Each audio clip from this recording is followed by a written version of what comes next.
Okay, this is a video on the quotient rule, okay? The quotient rule is a direct application of the product rule, and I'll show you why quickly. We use the quotient rule when we have one function divided by another function. So if we have u divided by v, the reason this is a direct application of the product rule is because if we have u divided by v, we could write this as u times v to the minus 1, okay? And then we can see straight in there, that's a product of two functions. We can use the product rule. However, just to simplify it, we can use what's called the quotient rule, okay? So if we have two functions u on v, the derivative is going to be u dash v, take uv dash on top of v squared. So let's look at the example we have here, y equals x squared take 3 on the square root of x take 2. So we identify u is always the numerator, always the top function, x squared take 3, u dash is going to be 2x, all right? V is the square root of x take 2, or x take 2 to the power of a half. Now to derive this function, we have to use the chain rule, okay, because it's a function to the power of n.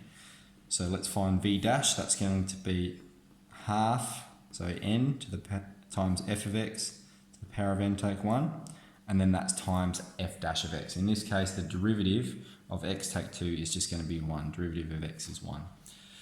So we plug this straight into our formula, u dash v, so we're going to have 2x times the square root of x take 2, take away u v dash, so that's x squared take 3 times half x take 2 to the minus half, and we don't need to include that 1 because everything's multiplied by 1.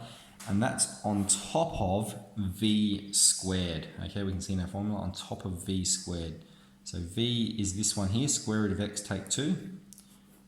All right, and of course if you're going to square it, it's just going to get rid of the root, isn't it? So we could go one step further where we don't include the squared and we don't include the root. It's just on top of x take 2. So with this one, quotient rule, one function on top of another function, u dash v, take uv dash on top of v squared.